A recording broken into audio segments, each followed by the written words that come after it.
에스라서 9장 1절에서 3절의 말씀입니다. 주여 감사합니다. 에스라서 9장 1절부터 3절 같이 읽습니다. 그 일 후에 방백들이 내게 나와 이르되 이스라엘 백성과 제사장들과 레위 사람들이 이 땅 백성들에게서 떠나지 아니하고 가나안 사람들과 헷 사람들과 브리스 사람들과 여부스 사람들과 암몬 사람들과 모압 사람들과 애굽 사람들과 아모리 사람들의 가증한 일을 행하여 그들의 딸을 맞이하여 아내와 며느리로 삼아 거룩한 자손이 그 지방 사람들과 서로 섞이게 하는데 방백들과 고관들이 그 죄에 더욱 어뜸이 되었다 하는지라. 내가 이 일을 듣고 속옷과 겉옷을 찢고 머리털과 수염을 뜯으며 기가 막혀 앉으니. 아멘. 에스라서 9장 1절에서 3절 말씀까지 말씀을 보고, 자, 지금 상황은 어떤 상황이냐? 에스라와 백성들이 고국으로 돌아왔습니다. 예루살렘으로 이제 돌아왔는데, 돌아와 보니까 기가 막힌 일이 벌어지고 있더라는 겁니다. 어떻게 보면은 하나님의 성, 거룩의 도성이라 할 수 있는 그 상징성을 가지고 있는 예루살렘, 그곳에 살고 있던 이스라엘 사람들이 이미 여러 이방인들, 그러니까 1절에서 여러 족속을 이야기하고 있죠. 그러니까 여기는 가나안 7족속을 말하는 겁니다. 가나안 원주민들을 말하는 겁니다. 그들과 이미 어떻게 하고 있다는 거예요? 통혼하고 있고 교류를 하고 있더라. 이 말은 신앙은 이제 순수성이잖아요. 하나님을 섬길 때 하나님을 어떻게 대상으로 삼아라 했습니까? 유일하신 하나님, 한 분의 하나님이란 말이죠, 그죠? 여러분의 하나님이 아니라 한 분의 하나님. 그런데 지금 나타나는 현상은 하나님도 믿고, 그리고 이방인들이 믿는 신들도 믿고 라는 식으로 완전히 뒤죽박죽 뒤섞여 있다는 겁니다. 지금 이스라엘 백성들이 유일신을 섬겨야 될 사람들이 다 신교를 지금 섬기고 있다는 겁니다. 우리 식으로 말하면 교회도 가고 절도 가고 남녀 호랑교도 가고 오라는 데는 어디든지 다 가서 어느 누구나 다 내게 복을 달라라는 식으로 이렇게 신앙이 변질되어져 있다는 겁니다. 이 모습을 보았던 에스라가 옷을 찢고 속옷을 찢고 수염을 찢고, 이스라엘 남자들이 회개할 때에 이 수염을 찢는다라는 것은, 이 수염이라는 것은 이스라엘 남성들에게 있어서 남성의 상징입니다. 권위의 상징. 이제 그걸 찢었다는 말은, 잘랐다는 말은 수치를 감수하면서까지 지금 나의 잘못을 반성합니다, 회개합니다 라는 그런 뜻을 가지고 있습니다. 지금 이스라엘, 그러니까 영적 상태가 이 정도로 추락해져 있다는 것을 지금 보여주는 장면이라 할 수 있겠습니다. 자, 이 장면을 통해서, 자, 지금 예루살렘은 엄밀히 말하면 어떤 도성입니까? 하나님의 도성, 거룩의 도성의 상징입니다. 그 상징의 한복판에서 이런 일들이 오랫동안 일어나고 이루어지고 있고, 또 이런 것들을 단속해야 될 지도자들이 먼저 앞장서서 이런 일을 하고 있고 받아들이고 있다라는 겁니다. 영적 권위라는 것이 하나도 없다라는 겁니다. 니나 내나 할 것 없이 다 지금 타락해서 그게 시대적 상황이라 생각하면서 받아들이면서 살고 있었다라는 겁니다. 역사학자들, 그러니까 절대로 붕괴되지 아니하리라 생각했던 이 로마라는 대제국이 무너졌습니다. 410년경에 고토족이라는 그런 이제 주변 국에 의해서 이제 침략을 당해서 속성무책으로 이제 무너지게 되어지는데, 동맹국이었죠. 동맹을 맺었던 나라가 어느 날 갑자기 배신을 해서 로마를 이제 무너뜨리게 되어지는데, 이제 이 장면, 이 이야기를 가지고 많은 이제 학자들은 또 이런 이야기를 합니다.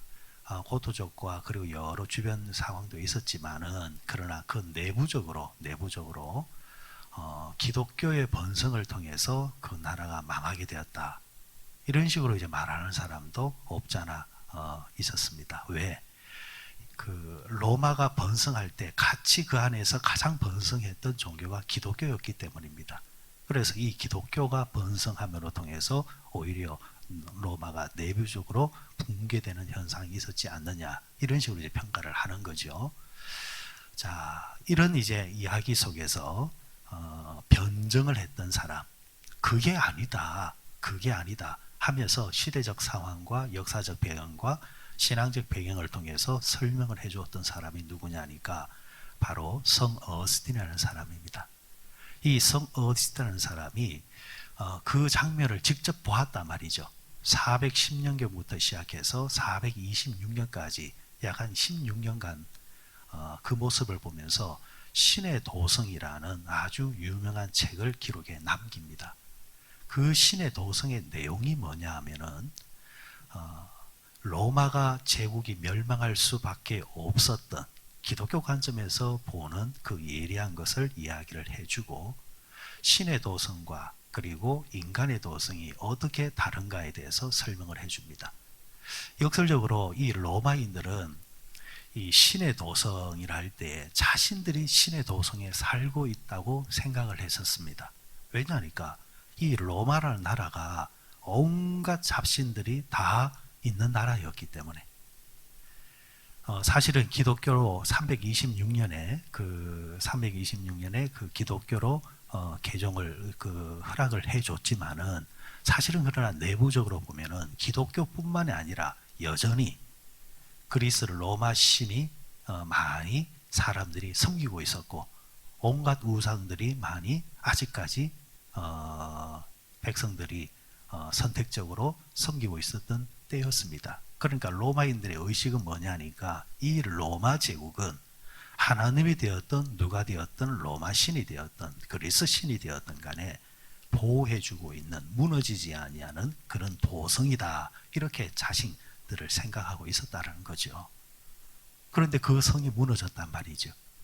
이 부분에 대해서 어거스틴은 어떻게 이제 설명을 해주느냐 하면은, 로마는 신의 도성이 아니었다. 이 로마는 신의 도성이 아니라 땅의 도성, 인간의 도성이었다. 그러면 신의 도성과 인간의 도성은 어떻게 달라지는가? 인간의 도성은 두 개 다 사랑이라는 주제가 있습니다. 사랑. 근데 이 사랑이라는 주제가 어떻게 적용되느냐? 인간의 도성은 그 사랑의 대상을 자기로 생각하면 자기를 사랑하기 위해서 모든 것을 이용하는 곳이 땅이다. 그런데 이에 반해서 신의 도성은 자기를 부인하면서까지 하나님을 사랑하는 것이 바로 신의 도성이다. 이 로마라는 나라가 신을 위해서, 신을 사랑하기 위해서 세워진 나라도 아니었고, 또 그렇게 살아가는 나라도 아니었단 말이죠. 철저하게 로마인들을 위해서, 로마인들이 더 잘 먹고 잘 살고 어뜸이 되기 위해서 살아가던 도시가 로마죠.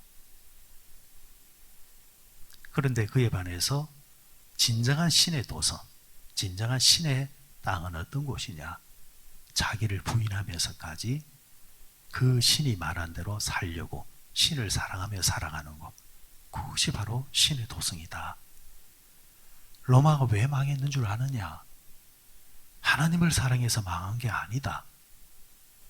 하나님께서 싫어하시는 온갖 잡다한 것들을 다 허용하고 그것을 사랑하면서 그 쾌락을 누리고 사니까, 마땅히 하나님께 올라가야 될 영광을 인간들이 차지하고 인간의 정치인들이 그것을 이용하니까 하나님께서 그것을 엄벌하신 것이다. 이렇게 역설적으로 변증한 이야기가 신의 도성이라는 책이었습니다. 자, 그런 면을 봤을 때 오늘날 세상의 모습이 어떤가? 여러분, 어제도 잠시 수예배를 통해서 말씀을 드렸지만은, 여러분, 세상을 보는 안목이 우리 그리스도인들은 성경적인 안목으로 잘 보셔야 됩니다. TV에 나오는 뭐 이야기, 뭐 뉴스를 보고 그게 진리냐 착각하셔는 안 된다라는 거죠. 그건 하나의 정보입니다. 정보. 돌아가는 세상 이야기입니다. 그러나 성경은 시대를 관통하는 진리입니다. 그 원리 안에서 세상을 보기 시작하는 안목이 있어야 기독교 세계관이 열립니다. 기독교 세계관, 성경적인 세계관이 열리지 아니하면요, 진리를 볼 수가 없습니다. 자, 코로나 바이러스로 통해서 참 많은 어려움을 겪고 있습니다. 어제도 잠시 말씀드렸지만 사실은 박쥐의 감기가 인간에게 와서는 안 됩니다. 올 수도 없습니다. 그게 하나님이 만드신 룰입니다. 여러분, 자, 이렇게 생각해 보세요. 문이 여러 개가 있습니다. 열쇠가 있습니다. 맞는 데가 있고 안 맞는 데가 있어요. 그렇죠? 딱 지열쇠가 있다라는 거죠. 인간에게는 하나님이 딱 열리는 열쇠가 하나를 주셨습니다. 그걸 유전자라 말하고 염색체라 말을 합니다. 염색체가 안 맞으면요, 뭐가 와도 안 열리게 되어 있습니다.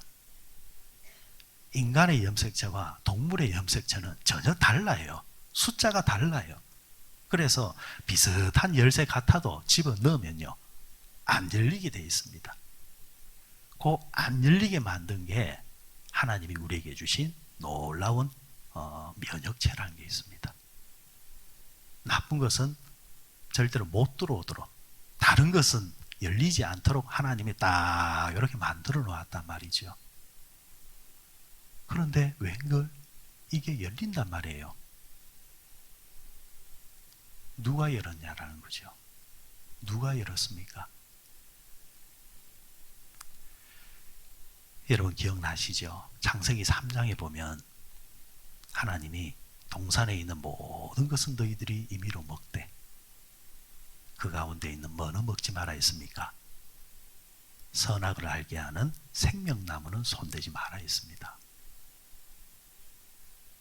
선악을 알게 하는 그 선악과의 열매는 먹지 말라 했습니다. 그죠? 그런데 그 선악과에 대해서 인간이 어떻게 합니까? 손을 댄단 말이죠.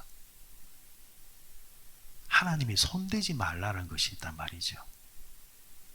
그런데 지금 인간들이 얼마나 많이 손대는 줄 아십니까? 기독교인들도 성경적인 사고 없이 쉽게 말해버립니다. 여러분, 사람들이 유전자 조작을 얼마나 합니까? 우리 생활 주변에 보면은 유전자 조작이 되어진 것들이 너무너무 많아졌습니다. 그걸 태연하게 받아들이고 있어요. 여러분, 그거는 인간의 영역이 아니라 하나님의 영역입니다. 그런데 인간이 손댄 영역에서 뭐가 변이가 생기는 겁니다. 앞으로 이런 일들은 계속해서 일어날 겁니다. 왜? 인간이 손대고 있기 때문에. 대신에 거기에 대한 책임도 인간이 지게끔 되어져 있습니다. 그럼 어떻게 해야 됩니까? 하나님께로 돌아가야 돼요. 하나님이 하지 말라는 것은 하지 말고, 손대지 말라는 것 손대지 말고 살아가야 되는 거예요. 저는 이 시대에 이 선악과 아담과 하와가 손을 댄 것처럼 바벨탑을 쌓았던 자들처럼 오늘 인류가 해서는 안 되는 일들을 너무 많이 하고 있다고 생각을 합니다. 그 일들이 이제 중단되어져야 되고 하나님께로 돌아가는 운동이 일어나야 합니다. 거기서 더 하나 더 붙이면은 저는 그 부분을 하나님의 교회와 하나님의 교회의 거룩성을 훼손하거나 하나님의 교회를 무너뜨리는 것에 대해서는 하나님은 예나 지금이나 참지 않으신다는 겁니다. 여러분 한번 가만히 한번 보세요. 하나님의 교회가 그 사회로부터 외면을 받기 시작하고 대격을 받기 시작하고 공격을 받기 시작할 때부터 일어나는 현상들을 가만히 한번 보세요. 이것은 여러분 이렇게 말하는 사람들이 있죠. 교회가 잘해야지, 교회가 그럴 수 있나. 그거는 그 교회에 있는 구성원들의 대사회적인 책임이라 생각합니다. 마땅합니다. 그러나 그렇다고 해서 하나님의 교회를 훼손하거나 가로막아 버리는 것은 하나님에 대한 도전이라는 거죠. 여러분 생각해 보십시오. 부모가 조금 잘못했다고 해서 그 부모를 부모라고 인정하지 아니하고 부모를 공격하는 것, 그럼 그거는 타당한가요? 훼손할 수 없는 하나님이 주신 권위라는 게 있습니다. 부부관계에서 조금 잘못했다고 해서 바로 그냥 이혼해버리는가요? 아니죠. 잘못한 건 잘못하지만은 또 하나님이 맺으신 인연 속에서 또 사랑하면서 그 관계를 지속해 가는 것, 그게 마땅한 거잖아요. 지금 제가 드리고자 하는 말은 바로 그런 개념에서 우리가 하나님과 교회의 관계는 뗄래야 뗄 수 없는 관계입니다. 교회를 성경은 뭐라고 했습니까? 내 교회라 했습니다. 내 교회. 예수님께서는 내 교회를 베드로의 신앙 고백 위에 세우겠다 말씀하셨습니다. 하나님의 교회라는 거예요. 하나님의 교회. 그런데 사람들이 너무 쉽게 하나님의 교회를 함부로 입에 올립니다. 만만한 게 교회라는 것처럼 교회를 함부로 이야기를 해요. 그 부분을 조심하셔야 돼요. 여러분 우연인지 모르겠지만은 우한에서 코로나19 바이러스가 처음 시작될 때에 우한에서 일어났던 일, 수많은 교회가 문을 닫았습니다. 기독교인들이 공산주의가 기독교를 싫어하는 이유 하나입니다. 공산주의는 교회를 싫어합니다. 교회는 공산주의를 싫어합니다. 왜? 맞을 수가 없습니다. 성경에 완전히 반대의 길을 가고 있기 때문에, 하나님이 아니라 사람을 우상화시키는 것이기 때문에. 그래서 공산주의에서는 우리 상식으로 이해할 수 없는 일들이 쉽게 일어나지요. 지금 중국에서 여러분 시진핑이 등극한 지가 얼마나 됐습니까? 계속 한다고 합니다. 아마 이게 우리나라에서 그랬다면 난리 났을 겁니다. 그죠? 난리 났을 겁니다. 지금 이 시대에. 그런데 그런 사람들이 자신의 정권을 유지하기 위해서 종교를 배격합니다. 종교를 허용하지를 않습니다. 기독교를 얼마나 핍박을 했는지요. 언론들이 통제가 되기 때문에 안 알려지지요. 수만 개의 교회가 사라져 버렸습니다. 문 닫게 만들어 버렸습니다. 여러분 이런 흐름들을 잘 꿰뚫어 보셔야 돼요. 하나님의 교회가 인간의 손에 대해서 훼손당하고 문을 닫을 때에 하나님은 가만히 있지 않으십니다. 왜? 내 교회이기 때문입니다. 그러면 하나님의 교회 안에 있는 우리는 어떻게 살아야 될까? 주님의 몸으로 피로 산 교회라 했으니 하나님의 교회를 우리는 기도하면서 지켜내야 되고, 하나님의 교회를 세워나가야 되고, 하나님의 교회를 보호할 줄 알아야 합니다. 이것을 세상의 또 하나의 단체냐 건물이냐 취급하면은 하나님은 그것을 원하지도 않을 뿐더러 하나님은 그것을 싫어하십니다. 그리고 하나님을 통해서 은혜를 받겠다, 복을 받겠다, 맞지 않는 거죠. 아마 하나님께서 이 지상에서 가장 좋아하는 곳은 하나님의 교회입니다. 왜? 그리스도의 피로 산 교회이기 때문에. 솔로몬이 성전을 짓고 나서 기도할 때 유명한 구절이 그거죠.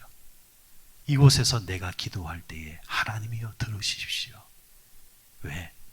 성전은 하나님의 집이기 때문에.